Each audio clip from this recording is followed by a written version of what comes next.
On se retrouve avec la nouvelle Ioniq 6 qui arrive en concession en France. Voilà, un modèle qui est attendu, c'est vraiment la berline comparée à la Ioniq 5. Vous retrouvez toutes les vidéos qu'on a faites. On a fait beaucoup de vidéos. Je vous fais une liste. Donc une berline qui sera plus efficiente, qui est un petit peu plus longue, donc un positionnement différent. Ici, on a une version intuitive, donc l'entrée de gamme au niveau de la finition. C'est une voiture qui fait 4,85 m. Elle fait 188 cm de large. Elle a un empattement qui est énorme. Au niveau donc motorisation, c'est une propulsion de 229 chevaux. Elle existe aussi en version 4 roues motrices de 325 chevaux. Les deux font 350 Nm de couple pour une Vmax de 185 km/h. Celle-ci, elle fait 7 secondes 4 au 0 à 100. Intéressant aussi, la version propulsion, c'est seulement une 4 chevaux fiscaux, donc c'est vraiment très peu. C'est intéressant au niveau assurance. Dessus, on a une batterie de 77,4 kWh, donc un petit peu plus grande que les batteries de la Ioniq 5 au début. Donc c'est une plateforme 800 volts, donc c'est intéressant. Donc sur celle-ci, on est exactement en 697 volts. Je vais vous présenter toutes les finitions et les équipements de cette voiture qui existent en finition intuitive, créative et exécutive, qui est la plus haute. Donc là, sur l'intuitive, on a des jantes en alu en 18 pouces, alors que sur l'exécutive, elles sont en 20 pouces. Donc on voit qu'on a du Nexen en 225-55. À l'avant, on a des freins à disque ventilés et des freins à disque à l'arrière. Ces jantes, elles sont vraiment très jolies. Moi, je les aime vraiment beaucoup. Elles sont un peu aéro. On a l'antenne requin au-dessus. Donc là, on a les entourages en noir, alors que sur la finition créative exécutive, on l'a en noir laqué.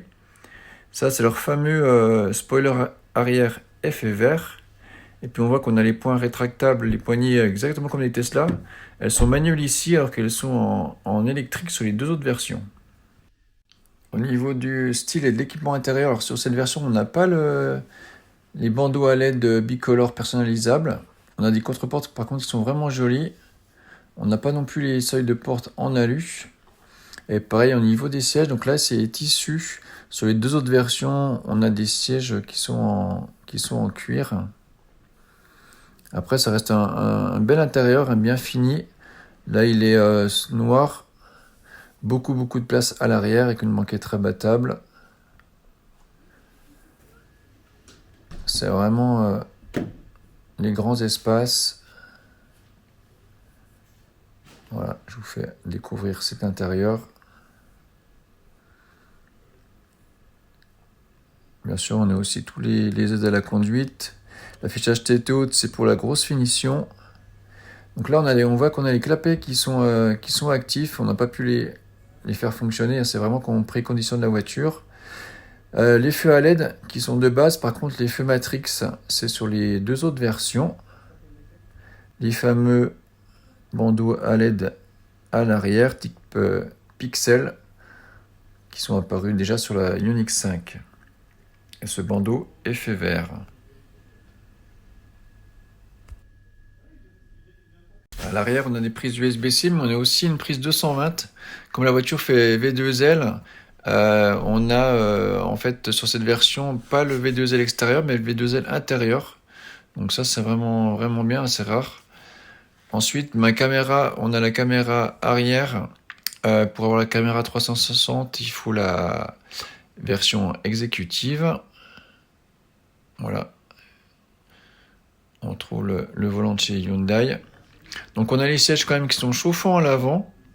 Et à l'arrière, c'est sur les plus grandes finitions qu'on a les sièges chauffants. Et puis on a un beau ciel de toit noir. Donc je pense qu'on pourra prendre une version plus claire, siège clair si on veut une sensation d'espace plus importante. On retrouve ici un petit peu tous les commodos que je vais vous montrer avec les deux écrans.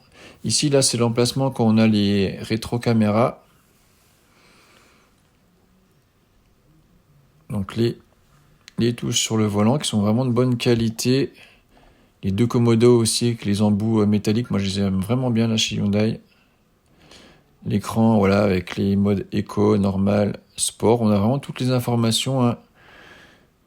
On peut changer régénération avec deux palettes qui sont derrière. On a une espèce de petit méplat. Le dry-ride, le volant a vraiment une très très belle préhension. Les palettes pour la régène, pour moduler. Et puis le commodo pour les vitesses.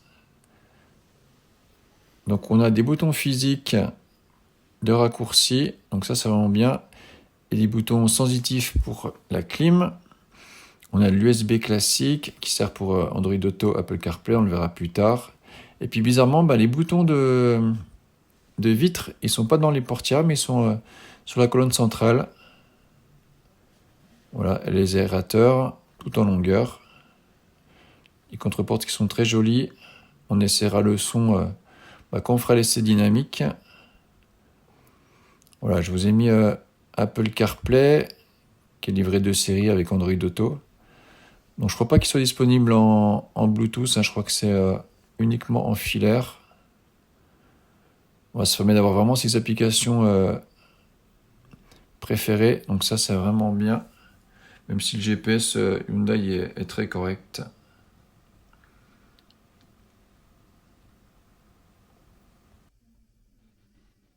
Voilà, je vous montre aussi le coffre, qui est pas immense pour la taille du véhicule. Il fait 400 litres. Voilà, je vous ai fait une vidéo spécifique où j'ai fait les mesures exactes. Par contre, on a aussi un frunk de 45 litres à l'avant qui est vraiment pas mal. Donc, voilà, c'est quand même une belle berline. On a hâte de l'essayer en version dynamique. Elle sera sûrement très efficiente par rapport à la Ioniq 5. Elle a aussi une recharge qui est très rapide. Donc, on a une recharge en triphasé en 11 kW.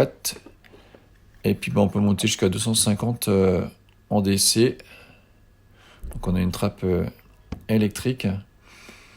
Donc elle commence à 52 000 en version intuitive. Ensuite elle est à 56 800 créative. Et un peu plus de 61 000 en exécutive. Et puis 65 000 pour la version 4 roues motrices. On a une autonomie de 614 km WLTP.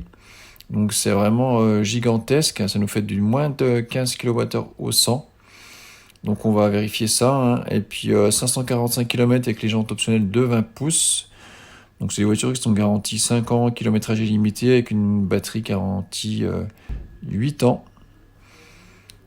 Donc vraiment hâte de l'essayer. Attention par contre elle n'a pas de pompe à chaleur sur cette première version. Donc quand vous êtes dans des régions froides. On verra, mais on verra ça pendant nos tests. Donc pensez à vous abonner ou pas aller revoir les vidéos sur la Ioniq 5. Et puis on fera des tests de conso avec cette Ioniq 6 et puis voir un petit peu le confort de roulage. À très bientôt.